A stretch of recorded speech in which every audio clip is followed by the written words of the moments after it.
RSTP News, na sua rádio de São Tomé e Príncipe.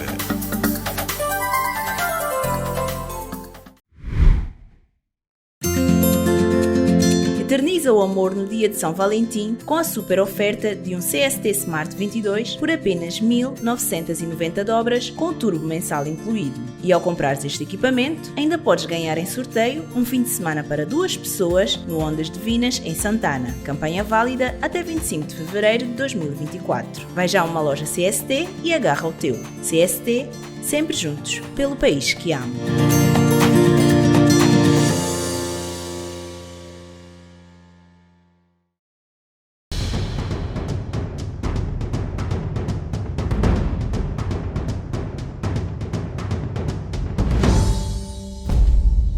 Tratamento de dados pessoais é toda e qualquer operação ou conjunto de operações sobre os dados pessoais que são feitas com ou sem meios informáticos. Exemplo de tratamento de dados pessoais. Recolha de dados é um tratamento. O registro, a organização, a conservação, a adaptação ou alteração é também um tratamento de dados.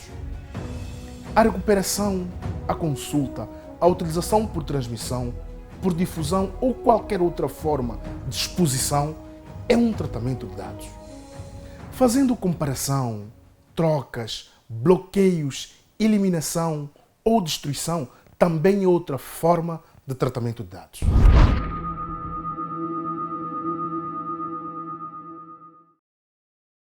No quadro das minhas obrigações de Primeiro-Ministro e Chefe do Governo, tenho a honra de estar aqui hoje para apresentar a esta magna Assembleia a proposta de grandes opções do plano, bem como a proposta de lei do Orçamento Geral do Estado para o corrente ano de 2024. Este é um momento particular e bastante significativo na vida política, econômica e social do nosso país e é para mim o momento mais alto de expressão da colaboração institucional entre o Governo e a Assembleia Nacional. Sob proposta do Governo, as deputadas e os deputados da Nação discutirão as orientações políticas, os objetivos e as metas econômicas e financeiras para o corrente exercício, estabelecendo e autorizando a coleta de recursos e a realização de despesas que servirão para fomentar a nossa economia com vista à sua transformação e o desenvolvimento global do país. Todos sabemos que este momento deveria ter tido lugar desde finais do ano passado. Felizmente, nenhum de nós ignora as razões deste relativo atraso, que se explica pela complexidade da elaboração das grandes opções do plano e do Orçamento Geral de Estado, num clima de oscilações e de incertezas do ambiente político e econômico internacional e das vulnerabilidades próprias do nosso país, fruto da sua crônica dependência de fatores exógenos que não controlamos nem influenciamos. Longe de pretender lançar culpa sobre os outros, antes queremos aqui expressamente assumir em toda a sua plenitude as nossas responsabilidades, as consequências, o contexto em que elas se operam e o nosso dever exclusivo de gerir o país com toda a legitimidade que nos foi conferida pelo povo soberano e, naturalmente, encontrar as vias e os meios mais adequados da sua viabilidade e sustentabilidade. Não podemos, contudo, ignorar que, apesar de sermos insulares, não estamos isolados do mundo, sofrendo consequentemente dos impactos das mudanças imprevisíveis do ambiente político e econômico global, com o seu cortejo de alta das taxas de juros, de alta das taxas de inflação nos principais mercados de importação, da escassez dos recursos destinados à ajuda pública internacional, bem como das ameaças de vária ordem que agravam as incertezas geopolíticas. Não é hoje novidade para ninguém o estado em que esse governo, o 18º governo constitucional, encontrou o país, num descarrilamento macroeconômico de consequências nefastas, com uma inflação que ultrapassava 25%, uma alta dos preços dos produtos de primeira necessidade, com as reservas internacionais líquidas do país que nos permitem fazer a importação dos bens essenciais e dos produtos petrolíferos numa situação nitidamente negativa. Quero aqui, perante essa magna Assembleia, reconhecer e saudar os esforços consentidos pelo nosso povo e a sua capacidade de resiliência, o que nos permitiu, entre outros, introduzir o IVA com uma taxa de 15%, ainda assim reduzir a inflação de 25,2% para 21,2% no ano em que tivemos de sobreviver, como já é sabido, sem o acordo com o FMI. O acordo de facilidade de crédito alargado, um acordo que constitui o principal catalisador dos financiamentos externos concessionais destinados ao financiamento dos projetos sem divisa, sem o arranque de novos projetos e ainda por cima, agravado por um contexto geral de raridade de recursos destinados à ajuda pública internacional de desenvolvimento, razão pela qual o produto interno bruto conheceu uma contração de 0,3%. É, no entanto, justo que aqui se recorde que com toda a ajuda internacional que for despejada nesse país na sequência da pandemia da Covid-19 e mesmo ao longo do ano de 2022 com reservas líquidas positivas, o crescimento do produto interno bruto ficou pelo módico percentual de 0,9% em finais de 2022. Mas não obstante esse condicionalismo, algumas melhorias ao longo deste ano de 2023 fizeram sentir. O déficit primário registrou uma importante queda para se situar a 1,9%, muito abaixo dos 5,5% do ano de 2022. Para além disso, apesar do valor da dívida pública total, devido sobretudo ao crescimento da dívida contingente ter atingido cerca de 598 milhões de dólares americanos, o rácio da dívida pública em relação ao produto interno bruto passou de 104,8% em 2022 para 92,6% em 2023, o que significou, incontestavelmente, um reforço do estado das nossas finanças públicas e da nossa capacidade de endividamento, ou seja, a nossa capacidade de obter novos empréstimos junto de parceiros. Não há os sinais claros de uma melhoria a médio prazo do ambiente político e econômico internacional, com esperado impacto positivo nos países periféricos e com particular incidência para aqueles que padecem da sua pequenez, da múltipla insularidade, da ausência de recursos naturais e afastados dos centros de decisão e do mercado global. O contexto geopolítico permanecerá, infelizmente, incerto ainda durante longos anos, ao mesmo tempo que o essencial dos recursos disponíveis serão drenados para latitudes e geografias de elevado interesse estratégico global. É nesse contexto e no meio dessas adversidades que São Tomé e Príncipe e o seu povo terão de sobreviver, progredir e construir o seu bem-estar e a felicidade que merecem. Excelências, a proposta das grandes opções do plano e a proposta de lei do Orçamento Geral do Estado, que tenho aqui o prazer de apresentar às senhoras deputadas e aos senhores deputados, tiveram em consideração todos os constrangimentos aqui descritos e as políticas que vêm sendo discutidas com o Fundo Monetário Internacional, na perspectiva de assinatura de um acordo, quando possível, mas determinante para que o país possa continuar a beneficiar, numa base regular, das ajudas internacionais de que tanto necessita. A proposta de Orçamento Geral do Estado, conjuntamente com as respectivas grandes opções do plano para o ano 2024, tem em vista garantir um crescimento sustentado, assumindo declaradamente compromissos claros nos domínios mais relevantes da vida do país, sempre na busca de melhorias significativas das condições de vida das populações. Deste modo, a proposta de OGE para o corrente ano está estimada em 4.363 milhões de dólares, visando um crescimento econômico que entendemos conservador de 2,9%, assente nos seguintes pressupostos: recuperação do setor agropecuário e da pesca, retoma do setor da indústria e do turismo, crescimento do setor dos serviços. Neste sentido, esforços continuarão a ser envidados para que o déficit primário conheça uma redução ainda mais substantiva e alcance o equilíbrio em 2024. Para o efeito, as seguintes medidas serão adotadas. Do lado das receitas, para além das medidas tradicionais, o Governo tudo fará com vista à consolidação do processo de implementação do Imposto sobre Valor Acrescentado e à manutenção das medidas excepcionais para melhorar o desempenho das receitas internas adotadas em sede do OGE de 2023. Do lado das despesas, serão mantidas as medidas que visam o controle da massa salarial, planeando cuidadosamente a contratação de pessoal para a administração pública e observando um maior rigor no controle das transferências e outras despesas correntes. Em termos de financiamento do déficit, o esforço será feito no sentido de capturar recursos externos cada vez mais significativos, sob a forma de donativo e empréstimo, através da intensificação das relações de cooperação com os principais parceiros do país, tanto bilaterais como multilaterais. No que diz respeito ao setor externo, a situação continua crítica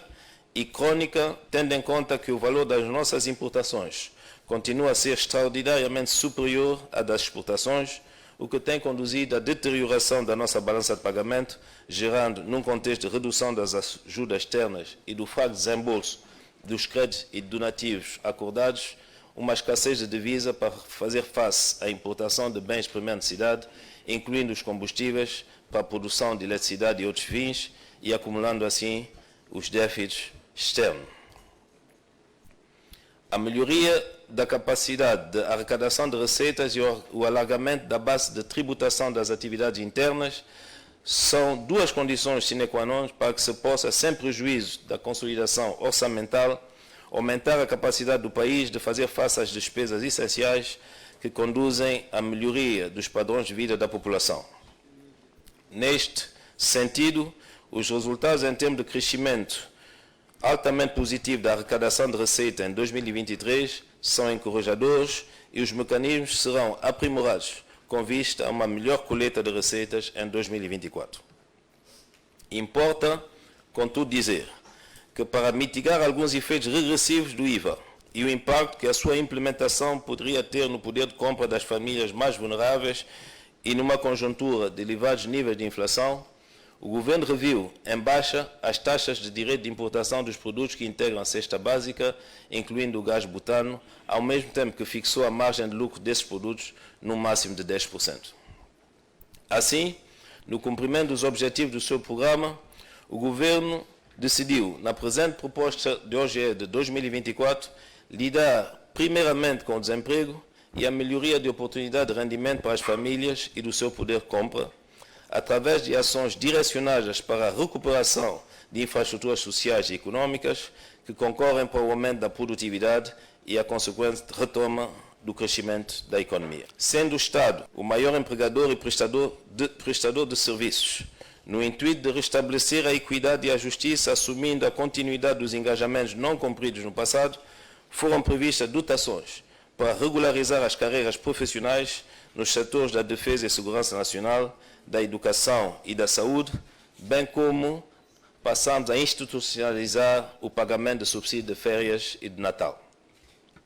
O Governo entende que o aumento da produtividade necessária para potenciar o crescimento econômico também se faz com a adoção e implementação de medidas que permitam melhorar o funcionamento das instituições públicas através da informatização e digitalização dos serviços públicos. A este propósito, o Governo implementará uma importante reforma com o propósito de modernizar e simplificar os serviços da administração pública. As políticas orçamentais implícitas no presente orçamento visam a atingir o equilíbrio nas três dimensões do desenvolvimento sustentável, a saber, a economia, a social e a ambiental. Com esse propósito, será possível criar um maior espaço fiscal com vista a impulsionar o crescimento econômico e mitigar os riscos macroeconômicos subjacentes e permitir uma melhor prestação de serviço público, incluindo a proteção social, a saúde, a educação e a manutenção das infraestruturas sociais. Note-se que, do ponto de vista macroeconômico, os riscos são enormes para se atingir o crescimento econômico que garanta a oportunidade de rendimento para a subsistência das famílias num contexto de segurança alimentar. Por conseguinte, o Governo pretende, dentre outras coisas, implementar de forma efetiva a consolidação orçamental através do engajamento de financiamento e a realização de despesas públicas consideradas essenciais para a criação do espaço fiscal necessário à sustentabilidade do seu programa. Pretendemos implementar ações que promovam a entrada de investimento direto externo e que apoiam o setor privado nacional, de modo a que eles possam jogar um papel decisivo na criação de riqueza, execução do próprio programa do governo e na dinamização da economia, garantindo o desbloqueio infraestrutural e burocrático do país, facilitando a integração regional de São Tomé e Príncipe, com o objetivo de assegurar o desenvolvimento inclusivo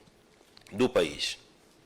Pretendemos também implementar um plano para a resolução imediata dos problemas energéticos e promover a produção de energias limpas através de fontes renováveis para o aumento da potência energética atual, a reabilitação da rede de baixa e de média tensão e a continuação da extensão da rede de distribuição.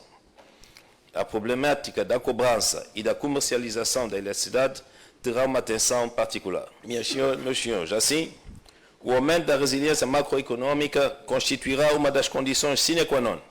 para o objetivo último, que é o crescimento sustentado, inclusive, e a redução da pobreza. Espera-se, com a implementação dessas políticas, que o país comece a recuperar gradualmente, atingindo no final de 2024 a taxa de crescimento de 2,9%.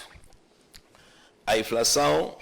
pretendemos que a inflação baixe para 12,1% e o saldo primário doméstico equilibre em 0% do PIB.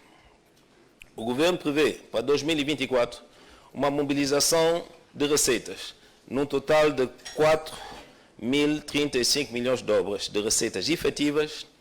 e 328 milhões de dobras de receitas não efetivas, totalizando os 4.363 milhões de dobras.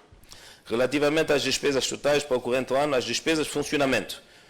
absorverão 2.866 milhões de dobras e 76 milhões de dobras, enquanto as despesas de investimento ascenderão a 1.176 milhões de dobras. Os remanescentes 311 milhões de dobras destinarão-se às despesas financeiras. Como podem observar, as despesas de funcionamento representam 68,5% das despesas totais. Em termos de repartição sectorial, observa-se que 18,3% serão concentrados no Ministério da Educação, Cultura e Ciência, seguido do Ministério da Saúde e do Direito das Mulheres, com 11,1%, o Ministério das Infraestruturas e Recursos Naturais, com 10,6%, e o Ministério da Defesa e Ordem Interna, com 7,6%. Importa referir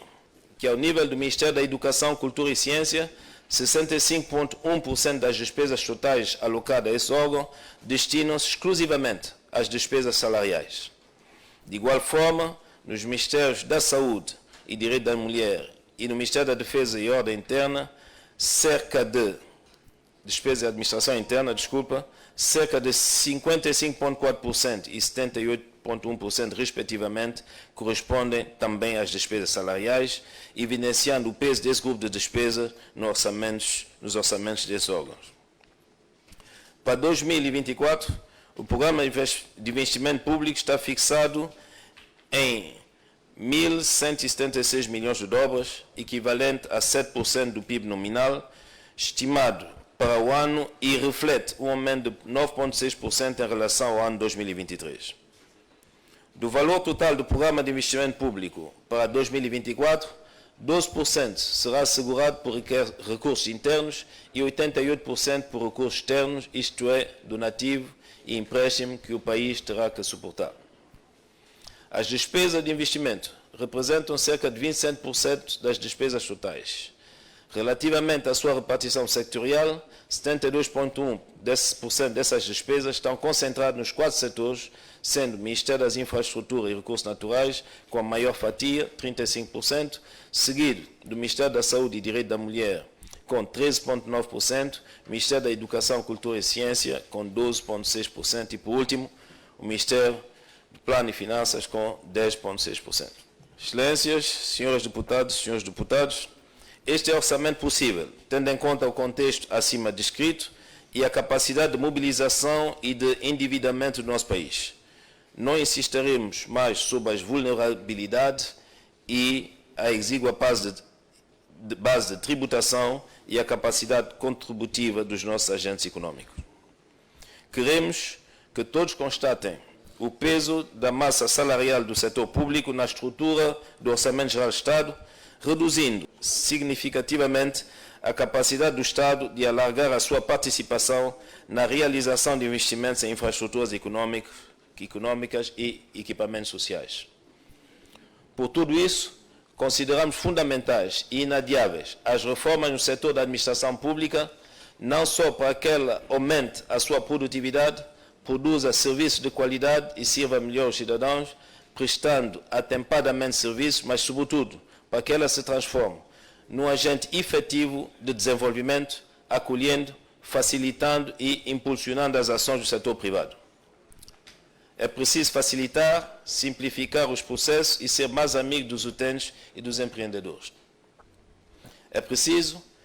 quebrar os velhos dogmas e permitir que o setor privado e que o capital estrangeiro entre nos setores tradicionalmente reservados exclusivamente aos poderes públicos, oferecendo aos mesmos condições, incentivos, garantias e seguranças, sem os quais ele jamais se arriscaria num mercado tão pouco expressivo como o nosso. O país precisa legislar mais e melhor sobre setores tradicionais, onde o quadro legal em vigor não só data muitas vezes do século XIX, como é o caso do Código Comercial, mas também nos novos setores de atividade com grande potencial de crescimento, desenvolvimento e de geração de emprego e riquezas que foram surgindo, particularmente desde o início deste século, com a revolução tecnológica e constituem oportunidades aceleradoras da transformação da sociedade. O nosso país é viável e pode fazer mais e melhor do que temos feito até então. O nosso país dispõe do ativo mais importante para se transformar qualquer nação, que é o povo, e que no nosso caso integra uma importante e incontornável massa juvenil, a vida de saber, de conhecimento, mas também de liberdade e de oportunidades. Propomos um orçamento que tem como propósito recuperar metodologicamente a situação macroeconômica, estancando a degradação e corrigindo as deficiências das nossas infraestruturas econômicas e sociais, beneficiando em pé de igualdade todos os santomenses, particularmente os mais vulneráveis, ao mesmo tempo que abre o país ao mundo. Pois queremos um país aberto ao mundo, atrativo, que potencie as suas vantagens competitivas na região, onde a economia cresce, onde haja emprego, onde as pessoas e o dinheiro circulam, porque só deste modo se pode criar riqueza que fará o bem-estar de todos e trará conforto e paz social. Por essas razões, convido todos os presentes a participar ativamente no debate destes dois documentos fundamentais para a nossa vida política, econômica e social, que fixarão sem vacilar o rumo a seguir. Muito obrigado.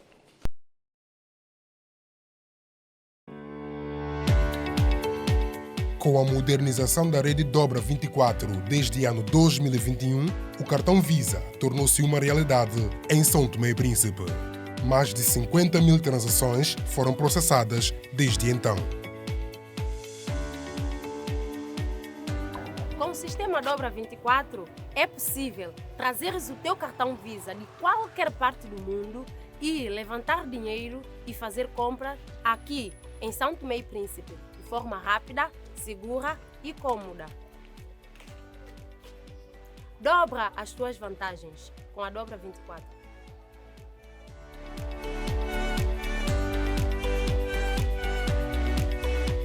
RSTP News, na sua rádio de São Tomé e Príncipe.